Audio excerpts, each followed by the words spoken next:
Hello दोस्तों, कैसे हैं आप सब। आई होप आप सब अच्छे होंगे। जैसा कि आप जानते हैं कि हम डीएसएसबी के प्रीवियस ईयर क्वेश्चंस डिस्कस कर रहे थे। ऑलरेडी हम 140 क्वेश्चंस डिस्कस कर चुके हैं और आज की इस वीडियो में हम आगे के क्वेश्चंस जो हैं वो डिस्कस करेंगे। तो चलिए आज के फर्स्ट क्वेश्चन की ओर। तो हमारा फर्स्ट क्वेश्चन है, which of the following are called draught animals. A option है milk producing female animals, B animals used for farm labour, C egg production animals, D poultry animals. तो यहाँ पे correct answer क्या होगा? Option number B.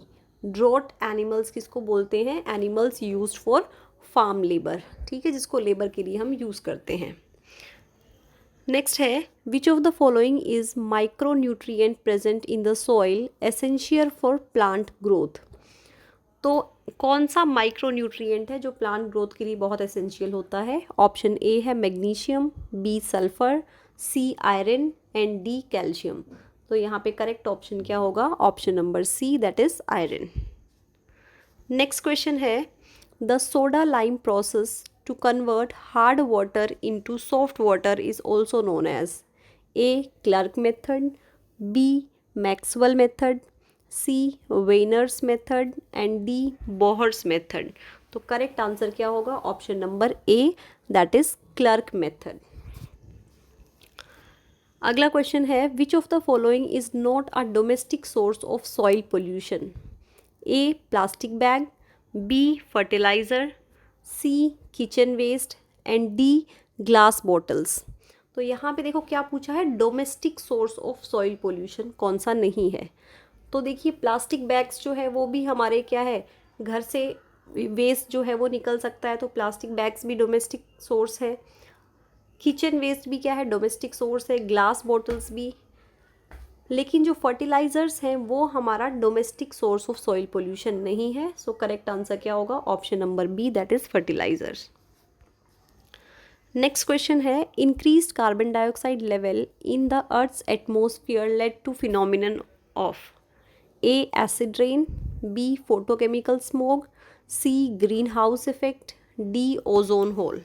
तो correct answer क्या होगा? Option number C, that is greenhouse effect. ठीक है, अगर कार्बन डाइऑक्साइड का लेवल इंक्रीज हो जाता है एटमॉस्फेयर में तो उससे क्या होगा? उसको बोलते हैं हम ग्रीन हाउस इफेक्ट, और इससे क्या होती है? ग्लोबल वार्मिंग भी होती है। ये भी आपको याद रखना है। नेक्स्ट क्वेश्चन है, the hardness of water is due to presence of salts of which of the following.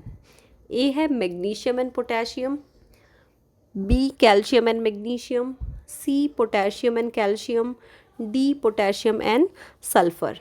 तो करेक्ट आंसर क्या है? Option number B. ठीक है, तो हार्डनेस ऑफ वाटर है उसका रीज़न क्या है? Calcium and magnesium salts. ठीक है, नेक्स्ट क्वेश्चन है, the main layer of atmosphere from the surface of earth up to 10 kilometre is called A troposphere, B stratosphere, C mesosphere, D thermosphere. तो यहाँ पे करेक्ट आंसर क्या होगा? Option number A, that is troposphere. Next question, ozone is a molecule formed by how many atoms of oxygen. A 1, B 2, C 3, D 4। तो यहाँ पे correct answer क्या है? Option number C, 3 molecules. तो ozone का formula क्या हो जाएगा? O3 जो है वो क्या है? Formula of ozone. आपसे इसकी प्रिपरेशन भी पूछ सकते हैं, तो इसको कैसे प्रिपेयर करते हैं? जो ऑक्सीजन मॉलिक्यूल होता है एटमॉस्फेयर में, जैसे ही उसके ऊपर अल्ट्रा वायलेट रेस गिरती है, देन क्या होगा? ऑक्सीजन जो है वो स्प्लिट हो जाएगा 2 ऑक्सीजन एटम्स के अंदर। उसके बाद ये जो ऑक्सीजन एटम है it will combine with another O2 molecule and it will form O3। तो इस तरीके से क्या होती है? ओजोन की प्रिपरेशन होती है। नेक्स्ट क्वेश्चन है, the excessive use of fertilizers and pesticides in agriculture has led to which of the following phenomenon. A option eutrophication, second photochemical smog, third decantation. तो आपको देखिए यहाँ पे क्या बताना है कि अगर हम फर्टिलाइजर्स का और पेस्टिसाइड्स का एक्सेसिव यूज़ कर रहे हैं तो इससे क्या क्या हो सकता है? फर्स्ट यूट्रोफिकेशन हो सकता है, second photochemical smog, third decantation. तो यहाँ पे करेक्ट आंसर देखिए कौन सा होगा। करेक्ट आंसर होगा ओनली यूट्रोफिकेशन। अगर हम फर्टिलाइज़र्स और पेस्टिसाइड्स का एक्सेसिव यूज़ कर रहे हैं तो उसके अंदर उसकी वजह से वाटर में क्या हो जाता है, यूट्रोफिकेशन हो जाता है। ठीक है, तो first is the correct answer. तो यहाँ पे कौन सा ऑप्शन करेक्ट होगा, ऑप्शन नंबर ए, फर्स्ट ओनली। ठीक है, बाकी ये जो दो हैं वो नहीं होंगे। Next question, which of the following is used as oxidant in rockets to burn the fuel? A liquid oxygen, B liquid nitrogen, C liquid helium, D liquid argon.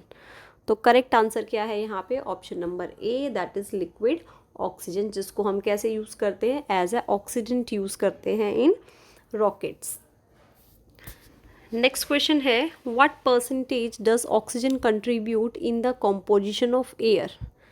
तो ऑक्सीजन जो है कितना परसेंट कंट्रीब्यूट करता है air के अंदर?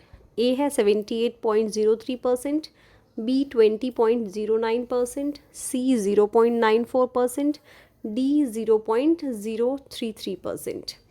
तो यहाँ पे करेक्ट आंसर क्या होगा, ऑप्शन नंबर बी, 20.09%। ठीक है, और सबसे ज़्यादा कंटेंट किसका होता है, नाइट्रोजन गैस का होता है। ठीक है, ये भी आपको याद रखना है। नेक्स्ट क्वेश्चन है, a normal human being on an average breathes how many times in a day? A 43,000 times, B 59,000, C 44,000, D 22,000 times.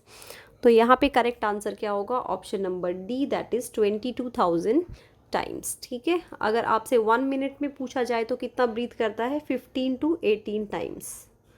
ठीक है, इन 1 मिनट। लेकिन अगर एक दिन में पूछा गया तो कितना आ जाएगा, 22,000।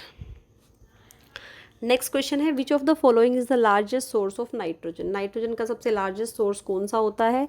ए urban waste, B geological sources, C livestock and poultry operations, D atmospheric nitrogen. तो यहाँ पे जो करेक्ट आंसर है that is option number D, atmospheric nitrogen. ठीक है, तो सबसे लार्जेस्ट सोर्स कौन सा है, एटमॉस्फेरिक नाइट्रोजन होता है। नेक्स्ट है, the movement of nutrients in a cyclic manner in the environment constitute which of the following? A biogeochemical cycle, B inorganic life cycle, C organic life cycle and D biosphere cycle. तो यहाँ पे देखो क्या पूछा गया है, nutrients की जो मूवमेंट होती है साइक्लिक मैनर में in environment constitute which of the following, तो वो कौन सी साइकिल बोलते हैं जिसके अंदर न्यूट्रिएंट्स जो हैं उसकी क्या होती है, मूवमेंट होती है? तो उसके अंदर क्या आ जाएगा, option number A, that is biogeochemical cycle. ठीक है, ऑप्शन नंबर ए जो है that is the correct answer, biogeochemical cycle बोलते हैं उसको। नेक्स्ट क्वेश्चन है, the increase in blood flow to the atria of the heart can cause the release of ANF। What is the full form of ANF? A option है atrial natriuretic factor, B aerial nephrotic factor, C angiotensin नाट्रियूटिक factor, D anti diuretic nephrotic factor. तो correct answer क्या होगा, option number A जो है that is the correct answer, atrial natriuretic factor. ठीक है, इसके अंदर देखो क्या है, increase in blood flow to the atria. Atria में जो ब्लड फ्लो होता है वो इंक्रीज हो जाता है, जिसकी वजह से क्या होता है, which can cause the release of ANF। तो ANF क्या है, एट्रियल नाट्रियूरेटिक फैक्टर है। अगला question, a minute vessel of peritubular capillaries network runs parallel to Henle's loop forming a dash shaped vasa recta. ठीक है, तो यहाँ पे देखो ए ऑप्शन है U, बी है V शेप, सी है D और डी है Z।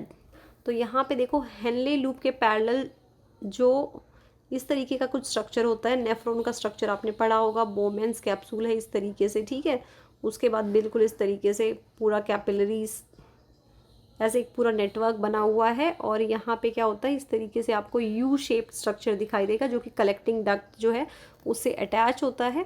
तो इसकी शेप कैसी हो गई, यू, यहाँ यू शेप होती है और यहाँ पे क्या होता है, ग्लोमेरुलस होता है। तो ये आपने पढ़ा होगा। तो तो यहाँ पे हमसे पूछा हुआ है हेनले जो लूप है उसके पैरेलल में जो नेटवर्क रन करता है कैपिलरीज का, तो उसकी कैसी शेप होती है, तो वो होता है यू शेप। ठीक है, so A option is the correct answer. Next question है which of the following statement are not true regarding ammonia. तो यहाँ पे देखो, फर्स्ट है इट इज़ रेडिली सॉल्युबल, तो ये बिल्कुल ही करेक्ट है। जो अमोनिया है वो क्या होता है, सॉल्युबल होता है वाटर में। बी ऑप्शन है it is generally excreted by diffusion across body surface और through gill surface in fishes. तो ये भी बिल्कुल सही है कि जो अमोनिया है वो ईजिली जो है बॉडी सरफेस से डिफ्यूज़ होकर क्या हो सकता है, एक्सक्रीट आउट हो सकता है, या फिर गिल सरफेस से भी हो सकता है अगर हम फिशेस की बात करते हैं।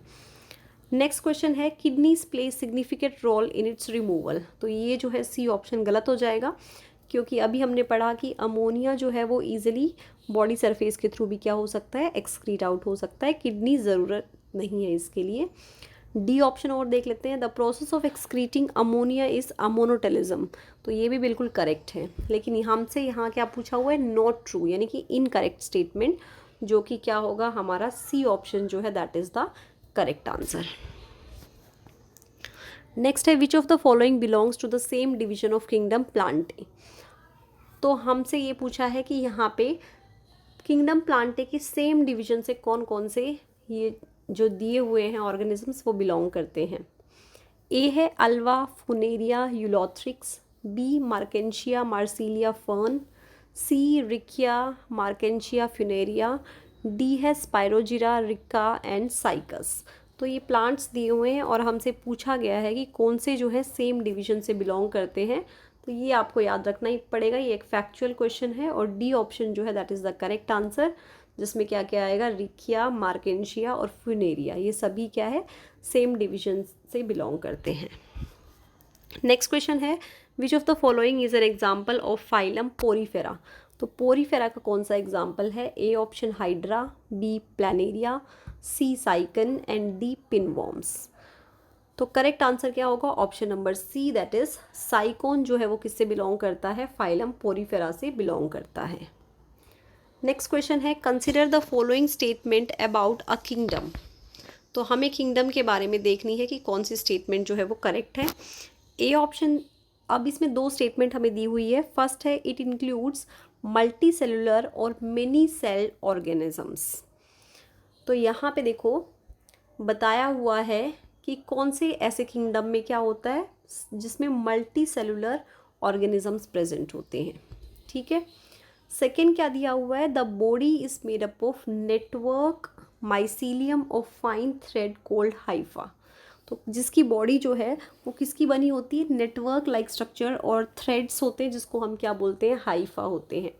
तो अभी ऑप्शन देख लेते हैं, क्या ये सब कुछ अमीबा में होता है, तो अमीबा में ऐसा कुछ नहीं होता है। अमीबा जो है यूनिसेलुलर होता है, मल्टी सेलुलर तो होता नहीं है। ठीक है, तो ए ऑप्शन जो है वो रॉन्ग हो गया है। बी है क्लेमाइडोमोनास, तो इसके अंदर भी जैसे हाइफा वाले कोई भी स्ट्रक्चर नहीं होते हैं, तो ये भी नहीं होगा। ऑप्शन सी भी नहीं होगा। ऑप्शन डी जो है that is the correct answer, because mushroom जो है वो क्या है, एक तरह की फंगी है और फंगी में ही इस तरीके के जो हाइफा जो है वो हमें देखने को मिलते हैं। ठीक है, और मल्टी सेलुलर भी है, तो जो डी ऑप्शन है that is the correct answer. तो आज के क्वेश्चन यहीं तक करेंगे हम, बाकी के क्वेश्चंस जो है वो हम नेक्स्ट वीडियो में डिस्कस करेंगे।